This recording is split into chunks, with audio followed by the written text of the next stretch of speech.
Metropolis imagines a future of capitalism where robotics and automation have become the primary weapon of class warfare, and where class warfare in turn becomes the soil from which fascism grows and takes hold of human society. And here's a mini history of how it all goes down. First, the class of capitalists in Metropolis create a giant population of robots whose purpose is to replace ordinary human workers in huge sectors of the economy. And this predictably enriches the capitalist while immiserating everybody else. Because the majority of human workers who lost their jobs to robots never adjust to the new society of automation, because new jobs that can be occupied by human workers never appear that can replace the old jobs that were taken up by robots. And so most people in this society live in a permanent state of poverty without any hope of escaping their condition. And of course the capitalists for their part never take any responsibility for the poverty that they produce. Which is to say, after throwing an entire population into a permanent state of unemployment, the capitalists form an alliance with the government to collectively abandon the poor to live and die in the gutter. And they spend all of the government's wealth to militarize their own defenses, to protect themselves against the possibility of revolt. And this all too familiar condition of manufactured misery which the capitalist class produces for the rest of humanity represents the social background against which Metropolis as a movie tells its story. And as you can imagine, it is largely a story of class warfare. It tracks both sides of the conflict as well as the forces who are caught up in between. But what I find most interesting about the story of Metropolis is the way that it diagnoses fascism in particular as an expression of class warfare. Because the capitalists of Metropolis have created and funded a fascist organization that they call the Marduk Party. And the role of the Marduks is essentially to replace the state police and to enforce the rules of the social order with utterly brutal vigilante violence. But the thing that's really surprising about the Marduks is that they don't actually target humanity with their fascist violence. Instead, they target the robot population that does all the labor in this society. The way it works is, the Marduks will patrol the city of Metropolis. And anytime a Marduk spots a robot disobeying any kind of social rule, even if the robot is completely harmless, the Marduk will respond by immediately publicly executing the robot. And this can happen in broad daylight, in front of everybody. And people will stop and watch the violence, and then when it's over, they'll just go on about their day. And I think the Marduk Party really represents the essence of authoritarian fascism. And that's because they present themselves as the protectors of order, law, and justice. But the reason they're so transparently evil is because they use a kind of violence to enforce this law, which is grotesque and cruel and inhumane. And most importantly of all, the violence is unnecessary because the robots that it destroys are peaceful.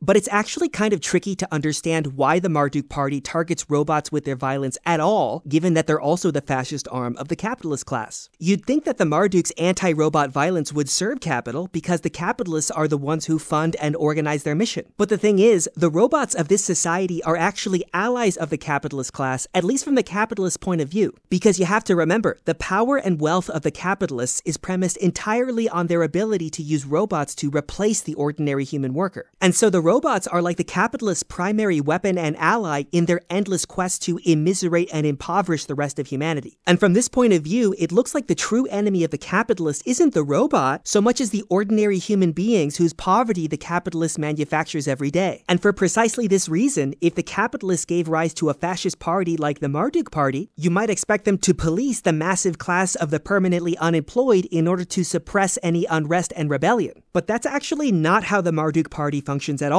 They do not police the enemy of the capitalists so much as their allies, the robots. Or rather, they treat their allies as though they were their enemies. And so there's this bigger question here of why is this the case? Why would capital generate a fascist enforcement mechanism to brutalize its most important asset in the war that it wages against humanity? Well, I think it's important to remember here something I said earlier, which is that the Marduk Party will kill off robots for even minor, non-violent acts of disobedience to the law. What this tells us is that non-violent disobedience is a threat to the power of the capitalist, because the power of the capitalist is premised on their ability to take everything away from the workers who labor on their behalf. And that's why they favor robots over human beings. It's because humans ask for wages in return for their work, whereas robots ask for nothing. And the capitalist can far more easily take everything away from the robot who asks for nothing. But this is precisely why the capitalist finds it absolutely unacceptable that the robot should ever disobey the law under any circumstances whatsoever, even when disobedience is completely harmless. Because a robot that disobeys is a robot that asserts its own will over the law of its owner. It is a robot that asks for its wishes to be respected, and that prioritizes its own time over the time of the capitalist. But that would also make the robot far too similar to the ordinary human worker that it was supposed to replace. And this is why the capitalist of Metropolis must resort to anti-robot fascism. The purpose of this fascism is to terrorize the humanity out of the robot, because nothing threatens the power of those who hoard the wealth of society in the way that humanity does, when it demands respect for its time, effort, and wishes.